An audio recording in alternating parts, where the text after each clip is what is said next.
Hello and welcome back to another video. In this week we talked about how Sony beefs up its PS Now service and how it could actually be an actual competitor to the Game Pass. How about we get into this then? So, I know this is a little bit of a week-old news video. Well, the news has been out for a week or so, but I really needed to really gather my thoughts about this whole thought process and really discuss how Sony could possibly be really peeping into this subscription service and maybe making changes from within and making an actual competitor to Game Pass.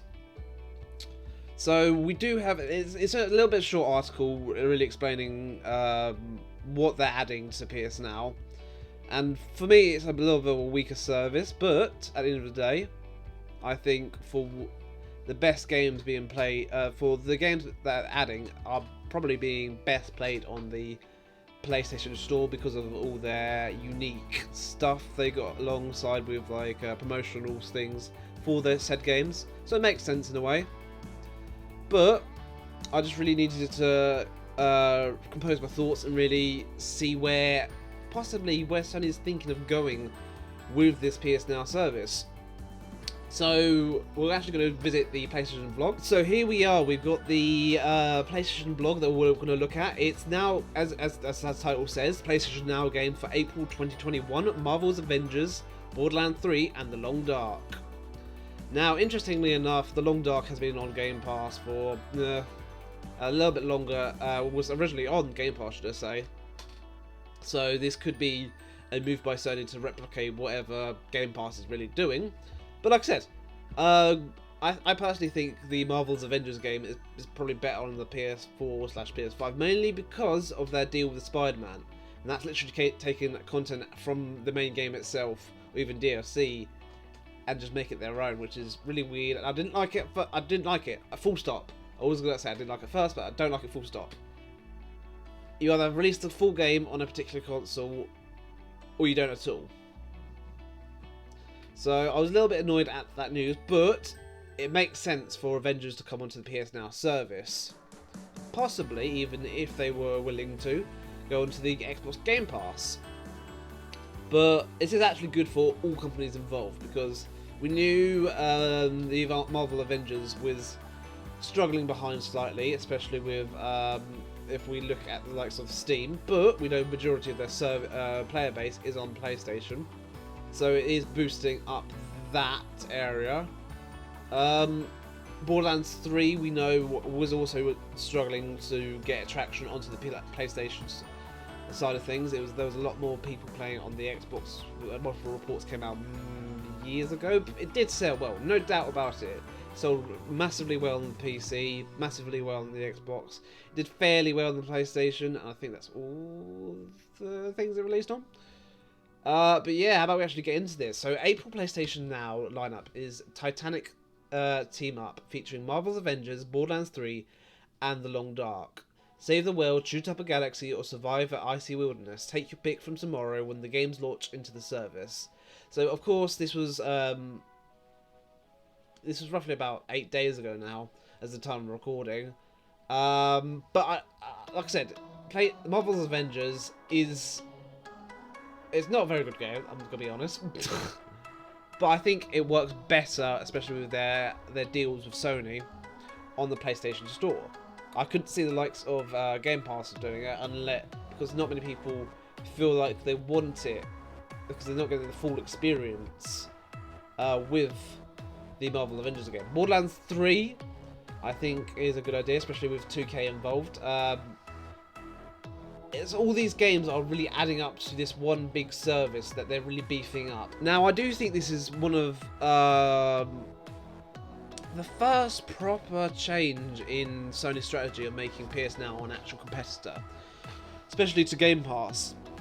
I think one of the many changes they've got planned down the road that I can probably see them doing is not just making it just full on streaming because of like button delays and all this other stuff wrong with streaming online games such as the Avengers game, but also can see them doing like a Game Pass move where it's You can download them, play them on the thing. It just makes sure that the console itself, even like Game Pass does, if you stop paying for it, all these games won't be available to you in that regard, and you won't be able to play them. I think this is in that way I can see Sony doing that for their PS Now service, especially as they want to really compete with the other games market out there.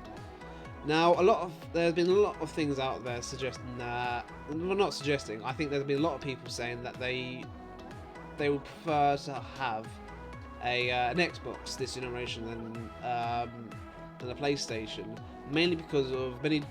The report came out literally a couple of days after this PS Now thing about from Jason Schreier. I did a video on it about how Sony's really just focusing on their third-person open world games versus creativity, and really making metric scores for Metacritic really value their proposition on the PlayStation Store.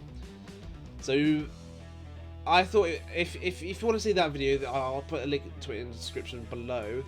It is a fairly long video, to be fair, so if you don't watch it, I don't really care. But it is good to know that that they do have plans, and there is a lot of behind the scenes stuff that Sony needs to really perfect on. Perhaps maybe they've got really good PR versus the Xbox teams, but in this regard, I do think PS Now is one of the weakest links out of the PlayStation, outside of the PlayStation brand sort of thing. So of course they saw how Game Pass is doing and how it affects game sales outside of just Game Pass itself. And I could see them doing it in such a way where it's like, oh, this is just a secondary thing for them, and really beefing up to a point where they're getting more profits from the game selling as Game Pass has saw, such as Outriders and everything like that. But one of the suggestions I will make to them, and I'm not part of the leadership, I'm not anything, and this is entirely up to them in that part, but I do think they need to follow suit in the likes of Game Pass, where they will say, right, we're going to put day one stuff into Game Pass. So for any of their new stuff, such as God of War, such as Horizon Forbidden West and everything like that, I do think they may need to add them into this game service itself, because I still think, if I remember correctly, they still haven't added God of War, they haven't added Ghost of Tsushima yet, or anything like that. I do think it would be, especially after everyone's bought them, and if anyone's like lacking behind in that reserve, they could put it onto the PS Now and make some money out of that. Versus what Game Pass, we get all these big hitters every month. Like, we've got Outriders day one, we've got MLB The Show day one, and I genuinely do believe that Sony is lagging behind on that reserve. But I do also think that Sony can become a real competition for Xbox, and I do want more competition. This isn't just me saying that I want Sony to succeed. I also don't want to say Microsoft what I want to succeed. Look, at the end of the day, I've said this in countless videos, I prefer using an Xbox. Mainly because of the controller and the UI and everything like that. Personal reasons, I prefer the Xbox, but I want real competition to really succeed in. And of course I want all three consoles. I've got two at the minute. I've got the PC. I'm recording on my PC. It does fairly decent with my graphics card and everything like that, CPU and all that. I do also want, and by the way, if you're thinking this is like a console war video, get out. I don't want any of that toxic stuff on my channel in that regard. This is all about everyone gets their own games. Everyone gets the game they want on whatever platform they want to play on. That's my personal belief. So, enough about rambling. I think that's been enough time.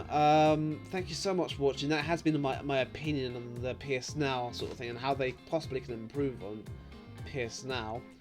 I want to know your opinions on this sort of stuff. But I do believe that this was an interesting video to even discuss about. But still, I like to know your opinion. Did you enjoy this video? Maybe you didn't like the rambling I perhaps did. Maybe you got a different opinion to me. Maybe just the PS Now is better than the Game Pass. Hint, it's not. That's why they're doing so well. But thank you so much for watching. If you enjoyed the video, click that like button. If you didn't enjoy the video, please click on the dislike button and put down in the comments how you think I should possibly improve these type of videos where I give my opinion about sort of stuff, like this sort of stuff. And if you enjoy the content that I create, please click the subscribe button along with that notifications button. Really helps me out. And thank you once again so much for watching. I'll see you guys in the next video. Bye bye now.